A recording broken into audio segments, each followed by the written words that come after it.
St. Michael's Hospital was known throughout the region for two things: its world-class trauma center and its perpetual staff shortages.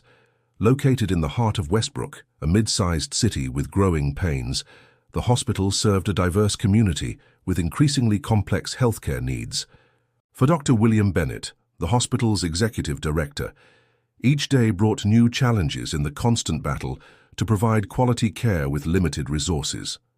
Today's challenge arrived in the form of an email from the Department of Homeland Security, specifically from the Regional Office of Immigration and Customs Enforcement. As William scanned the official communication, his expression darkened. "They're doing what?" he muttered, rereading the paragraph that had caught his attention. According to the notice, ICE would be conducting an inspection of employment eligibility documentation for several staff members at St. Michael's, specifically targeting those in the international nursing program. William knew what this really meant. The hospital's acclaimed nursing recruitment initiative, which had brought in highly qualified medical professionals from countries including the Philippines, Nigeria, and throughout Latin America, was once again under scrutiny. Despite the program's rigorous vetting and the critical staffing needs it addressed, certain officials seemed determined to find problems with it. His assistant, Melissa, appeared in the doorway. "Dr. Bennett, your 10 a.m. is waiting." "Cancel it," William said decisively, still staring at the screen. "And book me on the first flight to our Northern Regional tomorrow morning." Melissa's eyebrows rose. "That's a 4-hour flight. Is everything okay?" William looked up, his jaw set in determination. "No, it's not. ICE is planning an inspection at Northern Regional, focusing on our international nursing staff. Their officer will be there tomorrow at 9 a.m. "Oh," Melissa said, understanding immediately. Northern Regional was the newest addition to their hospital network, located near the Canadian border. The facility had been chronically understaffed until their international recruitment program had brought in a team of exceptional nurses, saving the hospital from possible closure. "Should I alert Administrator Patel?" she asked. William considered this, then shook his head. "No, Raj has enough on his plate running that facility. Just get me on that flight. I need to be there before ICE arrives." Melissa nodded and left to make the arrangements, while William turned back to his computer, pulling up personnel files for Northern Regional's international staff.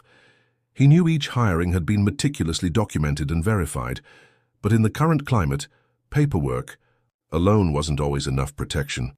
As he reviewed the files, one name in particular caught his attention: Carmen Delgado, RN. Carmen had joined Northern Regional 6 months ago from Mexico City, where she had been a top-tier trauma nurse at one of Latin America's most prestigious hospitals. Her credentials were impeccable: nursing degree with honors, additional certifications in emergency and trauma care, glowing recommendations from previous employers. But William knew that exceptional qualifications didn't always shield someone from scrutiny, especially when that scrutiny was driven by something other than legitimate concerns about documentation. With a heavy sigh, he picked up the phone and dialed the number for ICE's regional office. After navigating an automated system, he finally reached a human being. "This is Dr. William Bennett, Executive Director of St. Michael's Hospital Network. I'm calling regarding a scheduled document inspection at our Northern Regional facility tomorrow. I'd like to speak with whoever is handling this case." After a brief hold, a new voice came on the line. "This is Officer Raymond Dixon. How can I help you, Dr. Bennett?" "Officer Dixon, I'm calling to understand the nature of tomorrow's inspection. Our international staff's documentation was thoroughly vetted during the hiring process, and we maintain rigorous compliance with all immigration regulations." "I'm sure you believe that to be the case," Dixon replied, his tone coolly professional. "However, we've received information suggesting possible discrepancies in the credentials of some of your foreign staff. This is a routine inspection to ensure compliance with immigration laws." "May I ask what specific information you've received?" William pressed. "I'm not at liberty to discuss that," Dixon responded. "Rest assured, Dr. Bennett, if everything is in order as you claim, this will be a brief and painless process." William recognized the bureaucratic stonewalling for what it was. "I see. Well, I'll be present for this inspection tomorrow." "That won't be necessary," Dixon said quickly. This is a standard procedure between ICE and the employees in question.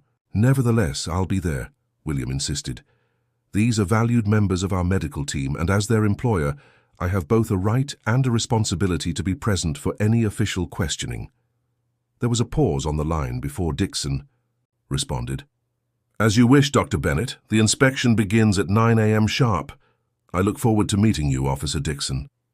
After hanging up, William sat back in his chair, contemplating the conversation.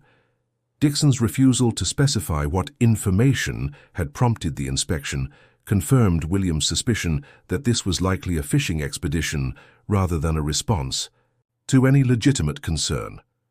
The next morning found William arriving at Northern Regional Hospital at 8:15 a.m., his suit slightly rumpled from the early flight, but his resolve perfectly intact. The hospital was smaller than the main campus of St. Michael's, serving a community that had seen better economic days before several factories had closed. Its importance to the local population, however, could not be overstated. The next nearest hospital was over an hour's drive away. William made his way to Administrator Raj Patel's office, where he found the younger man reviewing staffing schedules with a concerned expression. "William," Raj exclaimed, standing to greet his boss, "this is an unexpected pleasure. What brings you up north?" "Not pleasure, I'm afraid," William replied, accepting Raj's handshake. "ICE is coming to inspect the documentation of our international nurses. I wanted to be here personally." Raj's expression shifted from surprise to understanding. "Ah, I received notification yesterday but didn't want to trouble you with it. We have nothing to hide. All their paperwork is immaculate." "I know," William nodded, "but I've dealt with these inspections before. Sometimes they're looking for technical violations that have nothing to do with legitimate immigration concerns." Raj sighed, running a hand through his dark hair. "This couldn't come at a worse time. We're already short-staffed with the flu season hitting early. Carmen Delgado is working a double shift as we speak. She's been in the ER since midnight." "Carmen's name stood out to me when I reviewed the files," William said. "She's been here, 6 months? How's she working out?" A smile broke across Raj's face. "She's extraordinary. Possibly the best trauma nurse I've ever worked with. Last month we had a major car accident, 5 critical patients at once. Carmen coordinated the entire response. The lead ER doctor said she saved at least 2 lives through her quick thinking." William nodded, unsurprised. Carmen's file had suggested as much. Sometimes you could tell from credentials alone when someone was exceptional. "Is there a conference room we can use for this meeting? I want it to be private but not intimidating." "We can use the small one near the administrative offices," Raj suggested. "It's professional but not isolation room sterile. I've asked our international staff to bring all their documentation. They'll meet us there at 8:45. "Good," William approved. "I want to speak with them before ICE arrives." At 8:45, William and Raj greeted the 5 international nurses who had been summoned for the inspection. 4 women and 1 man.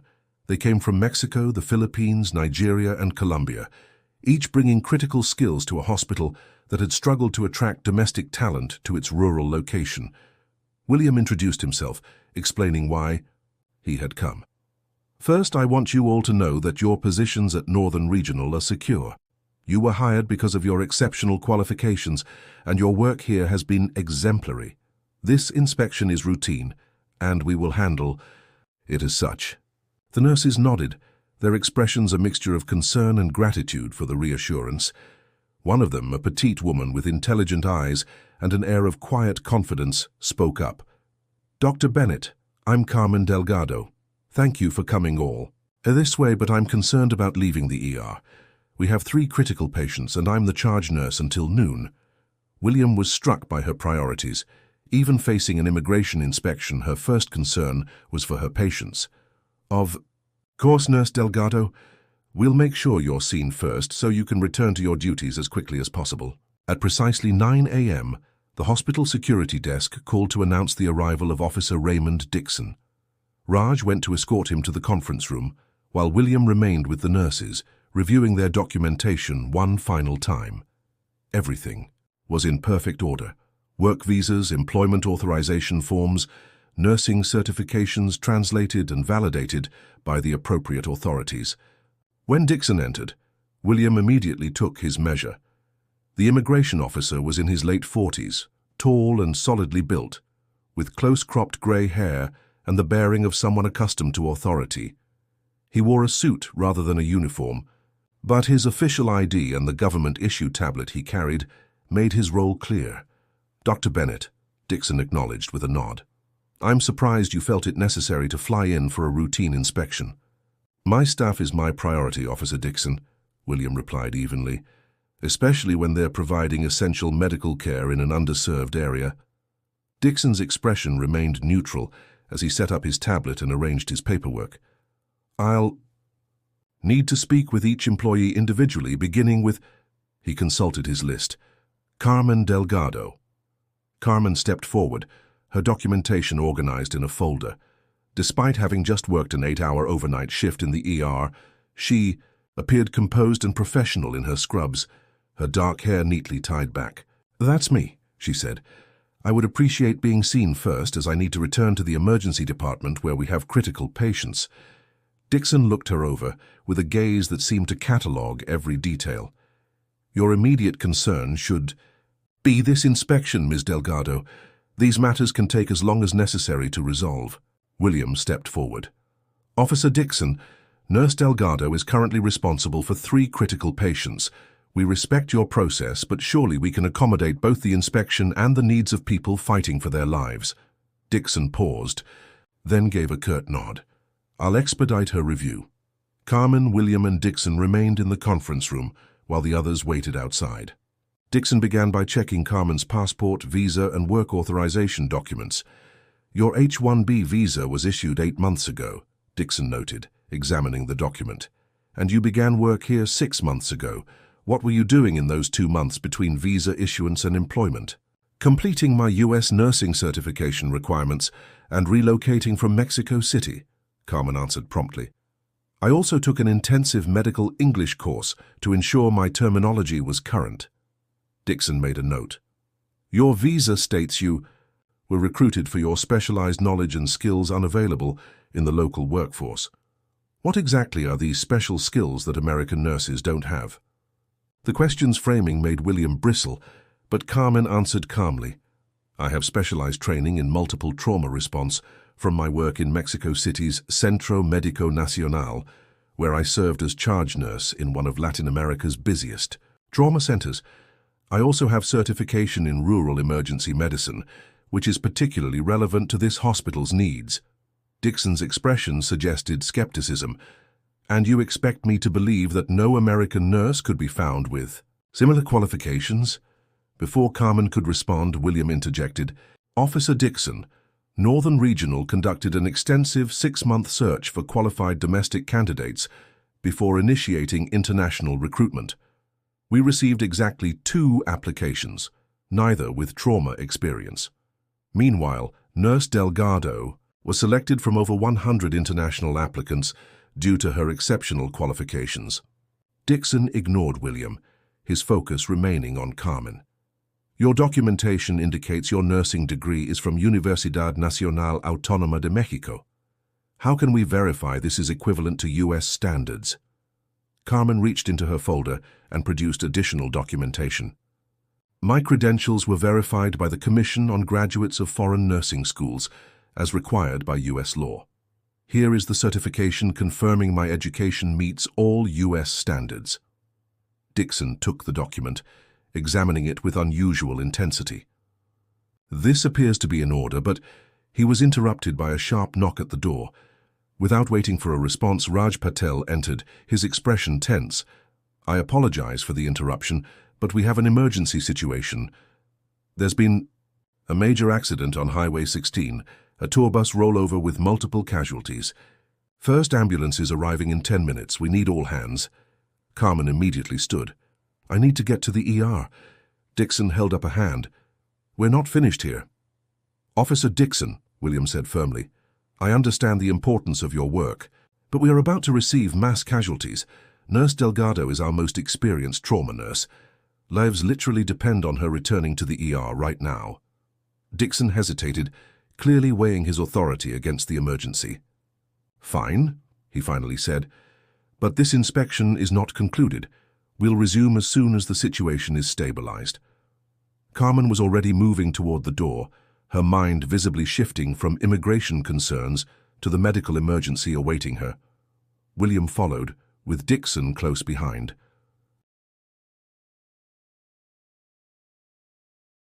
The emergency department was transforming before their eyes, staff clearing beds, preparing trauma rooms, bringing out additional supplies.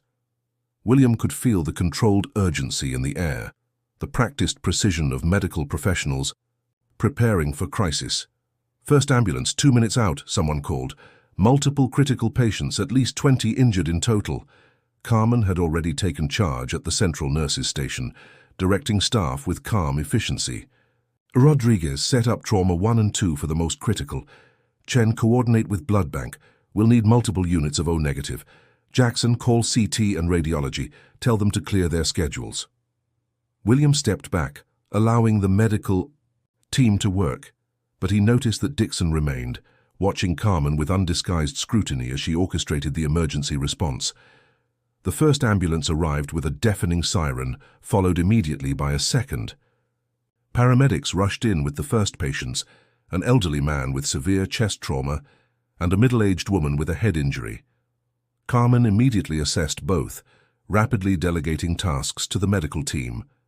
Patient 1 needs immediate chest tube placement, collapsed lung. Patient 2 requires neurological assessment and CT scan, possible subdural hematoma. As more ambulances arrived, the ER became a hub of intense, focused activity. William had seen many emergency responses in his career, but the organization amid chaos was always impressive. At the center of it all was Carmen, moving from patient to patient, making split-second decisions, communicating clearly in precise medical English that belied Dixon's implied concerns about her language abilities. At one point, a young doctor appeared uncertain about a procedure. Without hesitation, Carmen stepped in, demonstrating the technique with confident hands while explaining each step. The doctor nodded gratefully, then continued the treatment with newfound assurance. Nearly 2 hours passed before the situation began to stabilize. Critically injured patients had been treated and either admitted or transferred to surgery. The less severely injured were being systematically assessed and treated. Throughout it all, Carmen had been everywhere at once, inserting IVs, administering medications, coordinating with doctors, comforting patients in both English and Spanish as needed. William noticed that Dixon had remained the entire time, watching the emergency response unfold. The immigration officer's expression had gradually shifted from skepticism to something more complex. As the immediate crisis subsided, Carmen finally took a moment to catch her breath. She noticed Dixon still standing near the nurses' station and approached him directly, her scrubs spattered with blood but her composure intact. "I believe we were in the middle of an inspection, Officer Dixon. I can spare a few minutes now before." The next wave of patients arrives from the accident site. Dixon seemed momentarily at a loss for words, a condition William suspected was rare for him. "That was impressive work, Ms. Delgado," Dixon finally said. "That was my job, Officer Dixon," Carmen replied simply. "Now, you had questions about my credentials." Dixon glanced around the emergency department, at the patients now receiving care, at the medical staff still moving with purpose, at the lives visibly hanging in the balance. "I think I've seen enough to verify your specialized skills," he said, his tone subtly altered. "Your documentation appears to be in order. I'll need to review the files of the other nurses, but I don't anticipate any issues." William, who had been observing this exchange, stepped forward. "Officer Dixon, perhaps we could continue this in a more appropriate setting. The conference room should be available now." Dixon nodded, but before they could move, a young nurse rushed up to Carmen. "Nurse Delgado, the bus driver just arrived. Severe internal bleeding, BP dropping rapidly. Dr. Mehta is asking for you specifically." Without hesitation, Carmen turned back to the emergency. "I'm sorry, Officer Dixon, duty calls." As she hurried away, William saw something surprising in Dixon's expression, a grudging respect that hadn't been there before. "Your nurse is quite dedicated," Dixon observed. "All of our international staff are," William replied. They didn't come here for an easy job or a luxurious lifestyle. They came because they're exceptional at what they do and because we desperately need their skills. Dixon was silent for a moment, then gestured toward the conference room. Let's continue with the others. I'll try to be expeditious. The rest of the inspection proceeded with notably less intensity. Dixon reviewed the documentation of the remaining international nurses efficiently, asking fewer pointed questions. By early afternoon, the process was complete. All the documentation appears to be in order, Dixon concluded, gathering his materials. I'll file my report accordingly. William, who had remained present throughout the entire inspection, studied the immigration officer carefully. Was there actually a specific concern that prompted this inspection, Officer Dixon? Or was this more of a general check? Dixon hesitated, then offered a carefully measured response. We received a complaint suggesting possible credential fraud. It appears the complaint was without merit. I see, William said, though he strongly suspected the complaint had been more about the nurses' nationalities than any legitimate documentation. Concerns. And are these complaints common? More common than they should be, Dixon admitted, surprising William with his candor. Look, Dr. Bennett, I'm just doing my job, making sure everyone follows the rules.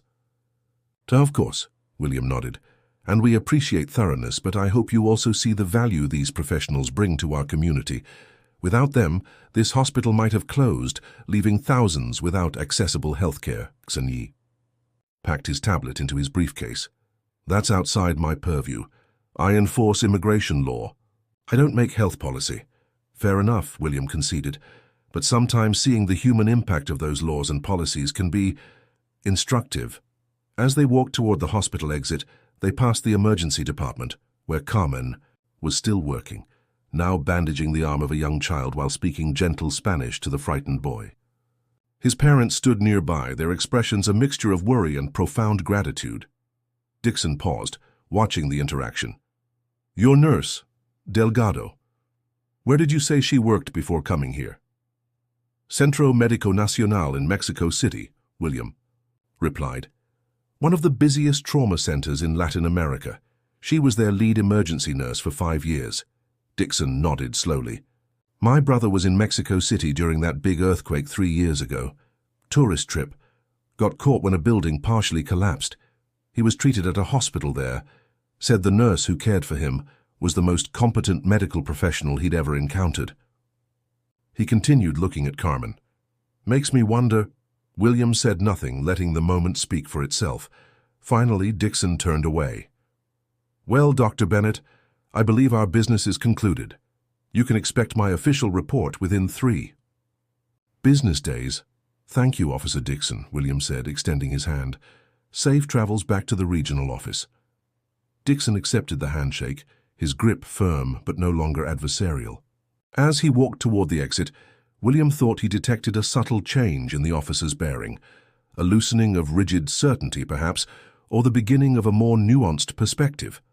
William made his way back to the ER, where the situation had finally calmed.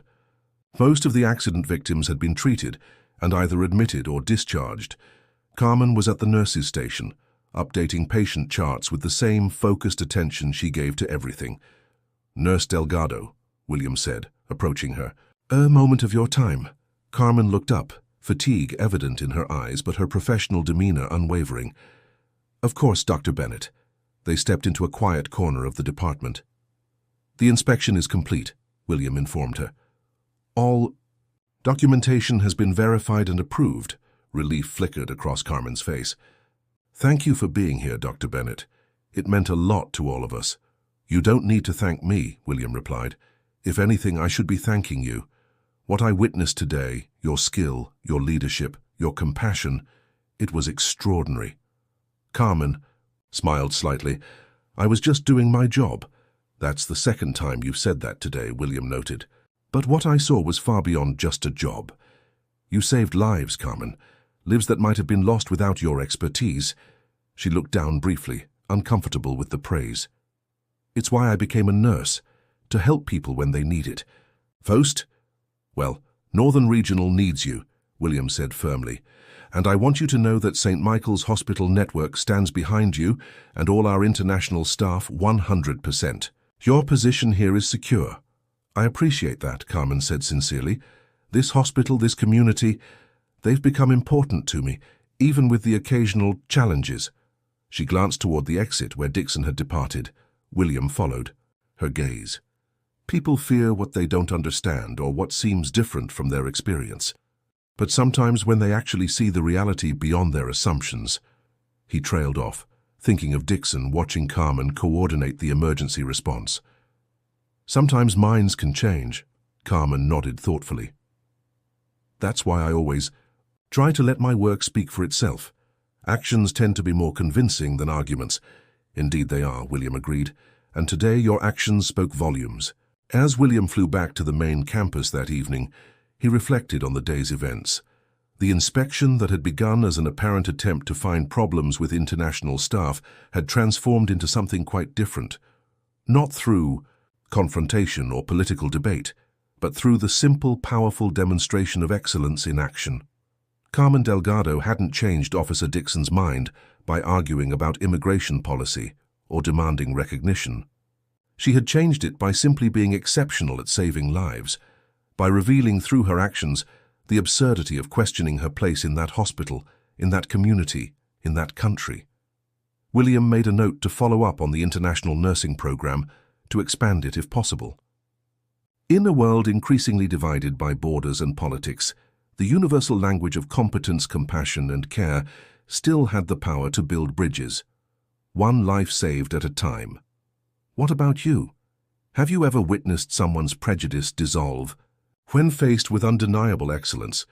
Or have you been judged based on where you're from rather than what you can do? Share your experiences in the comments below. And if this story resonated with you, don't forget to like, subscribe, and hit the notification bell for more videos that challenge our assumptions and celebrate the extraordinary contributions of those too often overlooked or underestimated.